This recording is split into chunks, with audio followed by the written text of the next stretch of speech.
Shalom, selamat pagi. Video ini berisi tentang pembahasan materi beserta latihan-latihan soal Bupena 5C tema 7 subtema 2 pembelajaran 4 sampai dengan 6.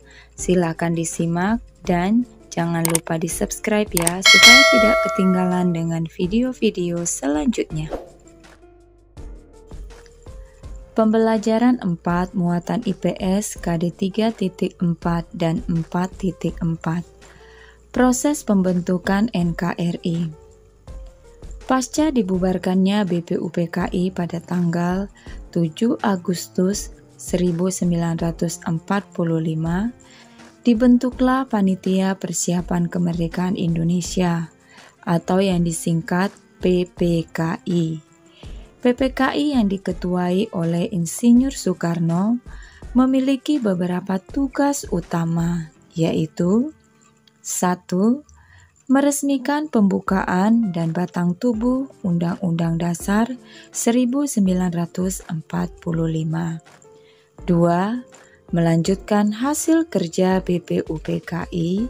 Serta 3. Mempersiapkan segala sesuatu yang berhubungan dengan masalah ketatanegaraan bagi negara baru yaitu Indonesia. Untuk menjalankan tugas-tugasnya tersebut, maka PPKI segera menggelar beberapa sidang, yaitu yang pertama pada tanggal 18 Agustus 1945. Sidang ini menetapkan dan mengesahkan Undang-Undang Dasar 1945. Sidang ini juga memilih dan mengangkat Insinyur Soekarno dan Muhammad Hatta sebagai Presiden dan Wakil Presiden Indonesia. Sidang yang kedua pada tanggal 19 Agustus 1945. Hasilnya membentuk 12 kementerian dan 4 menteri negara, membagi wilayah Indonesia menjadi 8 provinsi yang terdiri dari Sumatera, Jawa Barat, Jawa Tengah, Jawa Timur, Sunda Kecil, Maluku, Sulawesi, dan Borneo yang dipimpin oleh seorang gubernur. Sidang yang ketiga pada tanggal 22 Agustus 1945. Sidang ini membentuk Komite Nasional Indonesia Pusat atau yang disingkat KNIP sebagai pembantu presiden sebelum lembaga-lembaga negara sesuai Undang-Undang Dasar 1945 terbentuk secara resmi. Sidang ini juga membentuk 3 badan sebagai wadah perjuangan, yaitu Komite Nasional Indonesia atau KNI, yang kedua Partai Nasional Indonesia PNI, dan yang ketiga BKR, Badan Keamanan Rakyat, yang memiliki tugas menjaga keamanan dan ketertiban umum di bawah koordinasi KNI. Muatan Bahasa Indonesia KD 3.5 dan 4.5 menuliskan kesimpulan teks narasi sejarah. Kesimpulan adalah inti dari suatu bacaan. Kesimpulan dapat memudahkan seseorang untuk memahami garis besar teks secara keseluruhan. Untuk menulis kesimpulan, kamu perlu menentukan ide pokok dari setiap paragraf dalam teks. Setelah itu, sampaikanlah ide pokok tersebut ke dalam beberapa kalimat menggunakan bahasamu sendiri. Bupena halaman 124 sampai dengan 125, latihan muatan bahasa Indonesia KD 3.5 dan 4.5. Bacalah teks di buku Bupena halaman 124. Setelah itu, tuliskan kesimpulan sebanyak 1 paragraf dari keseluruhan informasi yang disajikan dalam teks tersebut. Jawabannya berikut ini adalah kesimpulannya. Wakil Presiden Indonesia pertama adalah Muhammad Hatta. Beliau juga merupakan salah satu tokoh proklamator Indonesia yang lahir di Bukit Tinggi, Sumatera Barat pada tanggal 12 Agustus 1902. Bung Hatta menyelesaikan pendidikan menengahnya di Padang, sekolah ekonomi di Jakarta, kemudian pindah ke Belanda. Bung Hatta aktif dalam organisasi Jong Sumatera. Ia juga mendirikan Perhimpunan Indonesia dan mengetuainya. Ia juga mendirikan Partai Pendidikan Nasional Indonesia atau PNI.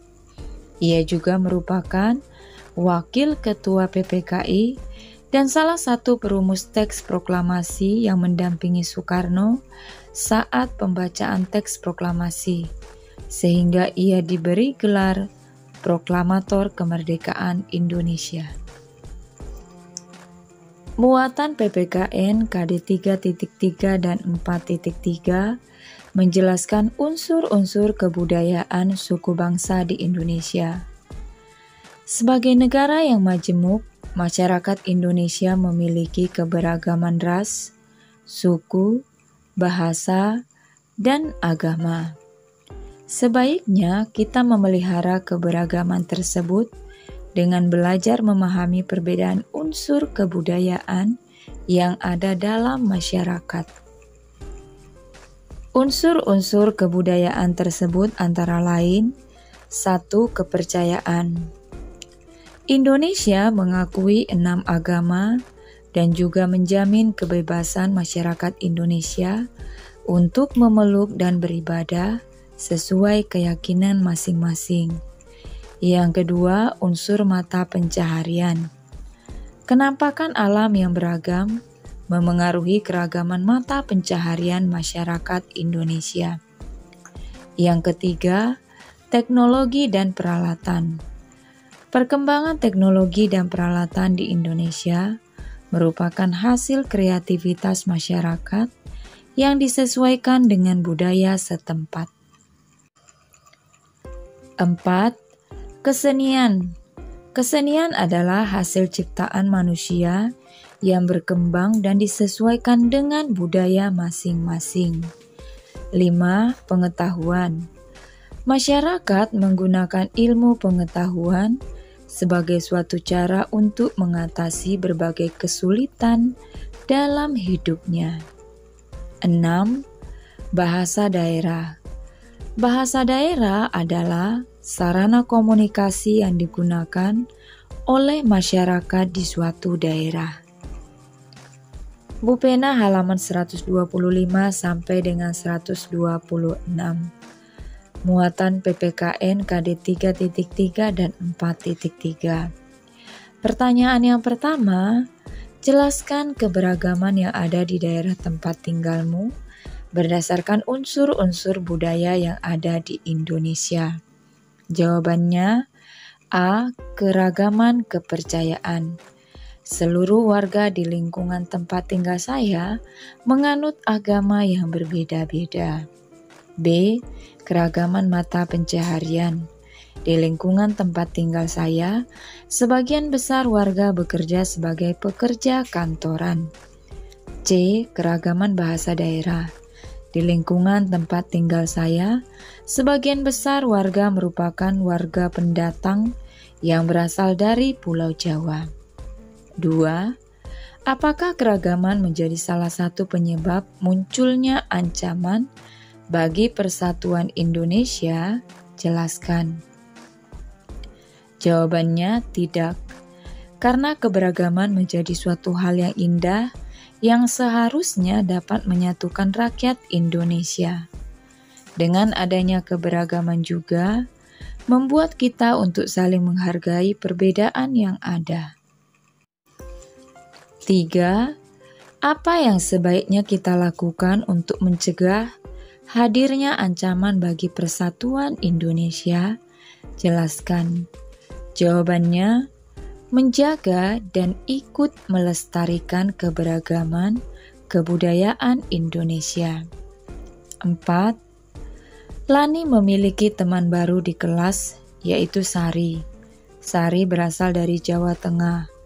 Saat bermain, Sari tidak mau menggunakan bahasa Indonesia. Sari menggunakan bahasa daerah yang belum dimengerti oleh teman-temannya. Sari juga hanya bermain dengan teman yang sesuku dengannya. Pertanyaan 4A, apakah tepat sikap Sari menggunakan bahasa daerah saat bermain dengan teman yang tidak mengerti? Jawabannya tidak. 4B, apakah sikap Sari menunjukkan semangat persatuan dan kesatuan? Jawabannya tidak. 4C, jika kamu menjadi teman Sari dan Lani, apa yang akan kamu lakukan? Jawabannya, menggunakan bahasa persatuan yaitu bahasa Indonesia.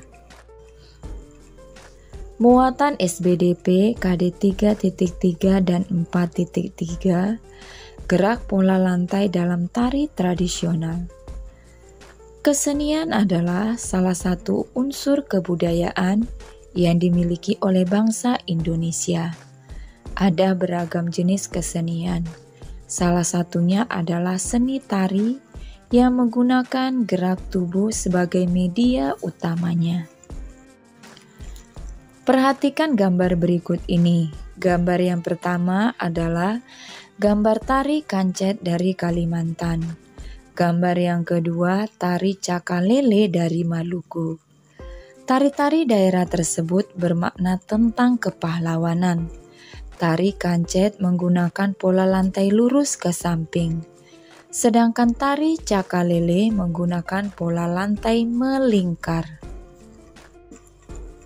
Pembelajaran 5 muatan SBDP KD 3.3 dan 4.3, gerak pola lantai sesuai irama lagu.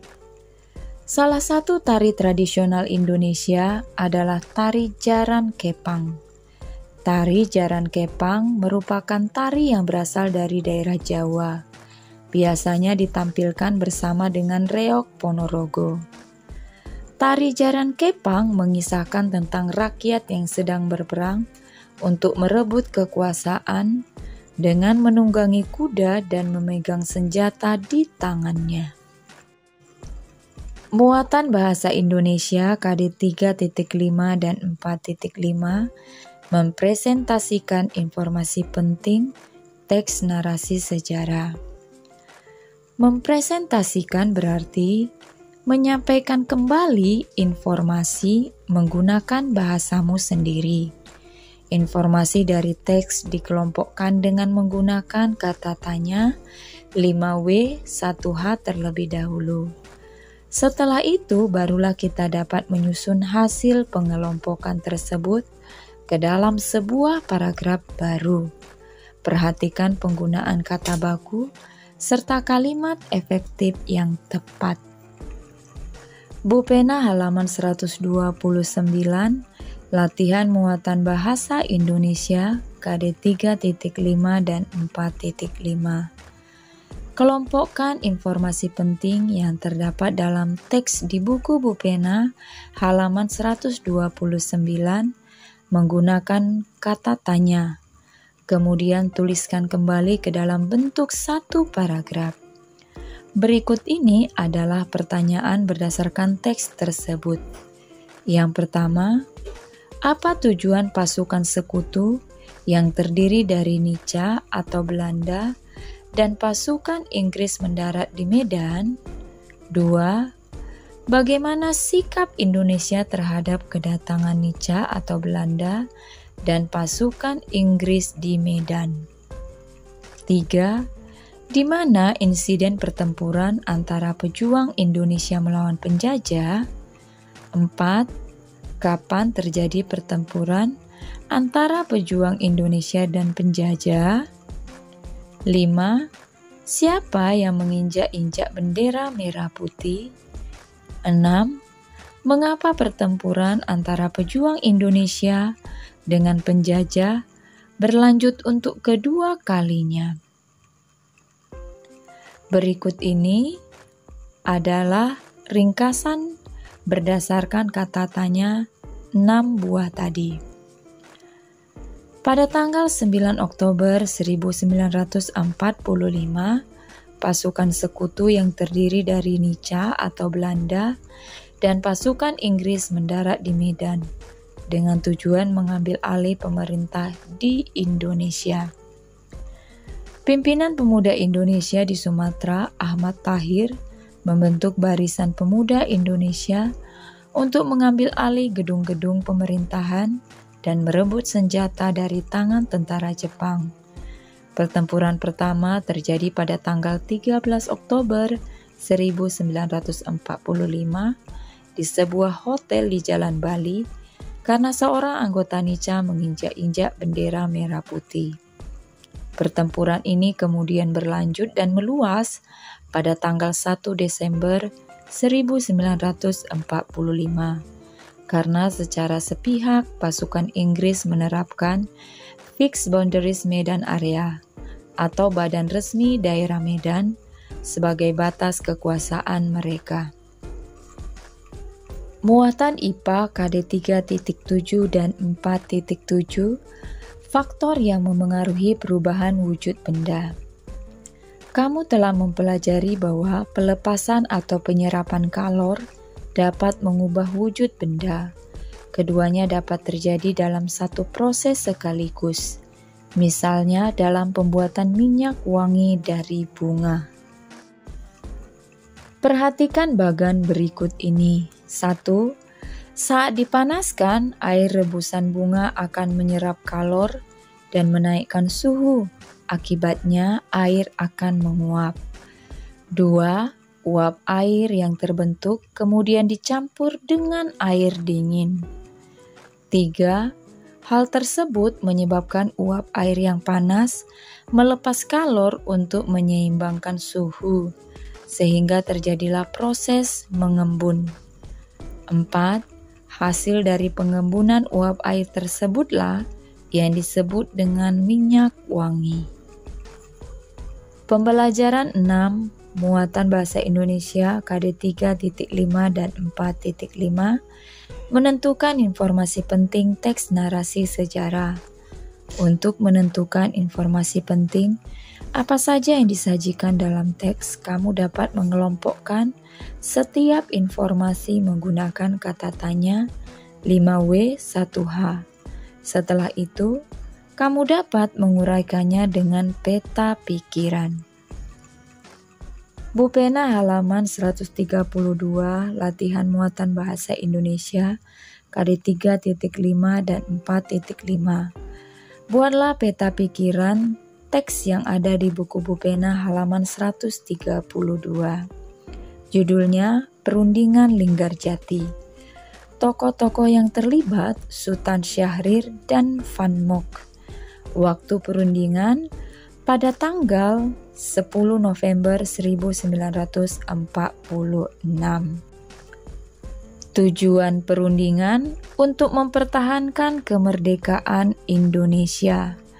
Hasil perundingannya: 1. Pengakuan kedaulatan Indonesia atas Jawa, Sumatera, Madura secara de facto.